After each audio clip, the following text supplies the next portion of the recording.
Bonjour, nous nous penchons aujourd'hui sur l'étude de cas relative au salaire et assurance sociale de l'examen professionnel de spécialiste en finance et comptabilité 2017. Il s'agit de résoudre le problème 5 qui vaut 20 points et demi. Le volet 5.1 concerne la prévoyance professionnelle et le volet, vous le verrez, 5.2 concerne le certificat de salaire. La première question de l'exercice 5.1 demande de décrire brièvement les différences principales concernant le preneur de risque entre la solution actuelle auprès de Swiss Life et une propre caisse de pension autonome. Avant de vous livrer les réponses telles qu'elles apparaissent dans le corrigé, définissons tout d'abord la caractéristique d'une fondation collective. Eh bien, c'est lorsqu'une institution de prévoyance assure les risques liés au décès et à l'invalidité, ainsi que le risque de perte sur les marchés financiers auprès d'un assureur vie. Là, on a un modèle de l'assurance complète. À l'opposé, quelles sont les caractéristiques d'une caisse de pension autonome ? Eh bien, les caisses de pension autonomes couvrent elles-mêmes les risques en cas de décès et d'invalidité et supportent également un risque de perte sur les marchés financiers. Il faut savoir qu'en Suisse, 99% des sociétés actives sont des PME. La gestion d'une caisse de pension autonome s'avère être très coûteuse et non rentable pour elle, raison pour laquelle ces fondations de prévoyance autonome se destinent avant tout aux sociétés de plus de 500 personnes. Les réponses, telles que livrées dans le corrigé, sont les suivantes. Donc, fondation collective, on définit, employeur et employé ne supportent aucun risque, la société d'assurance supporte tous les risques, âge, décès et invalidité, et même, on a parlé des marchés financiers, des risques liés à ces marchés financiers.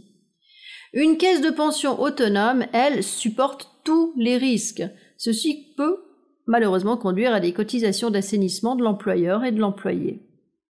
Donc il semblerait que dans le cas de l'entreprise concernée, on choisisse Swiss Life plutôt que de créer une caisse de pension autonome.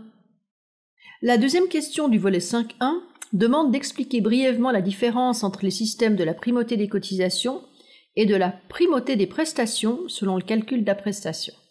Alors, le plan d'une caisse avec primauté de cotisation offre des prestations qui sont en lien direct avec le montant des cotisations. Plus on cotise, plus les prestations sont élevées. Ainsi, concrètement, la rente de retraite découlera du capital accumulé, des intérêts qui auront été crédités sur le compte d'épargne et d'éventuels rachats personnels, ainsi que du taux de conversion au moment du départ à la retraite, ce taux permettant de convertir le capital en rente. Un plan d'une caisse avec primauté de prestations offre, lui, des prestations en pourcent du salaire assuré. Dans un tel plan, la rente de retraite est, elle, fixée en pourcentage du dernier salaire assuré ou d'une moyenne des derniers salaires assurés sur 5 ans, par exemple. Les réponses, livrées dans le corrigé, sont: dans le cas de la primauté de cotisation, les prestations sont calculées sur la base des cotisations versées et des intérêts. Dans le cas de la primauté de prestation, les prestations sont définies à l'avance en pourcent du salaire assuré.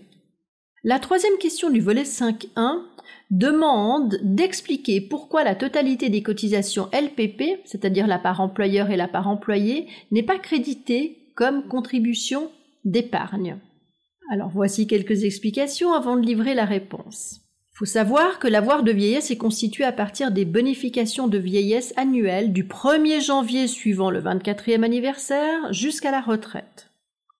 Le montant des bonifications de vieillesse, c'est-à-dire des cotisations pour la constitution d'un capital retraite, augmente progressivement en fonction de l'âge, comme on le voit sur la droite de la diapositive. On va de 7 à 18% en fonction de tranches d'âge de 10 ans, et ces pourcentages sont bien sûr à diviser à part égale entre l'employé et l'employeur. On notera que le seuil d'accès à la prévoyance professionnelle obligatoire est de 21 330 francs.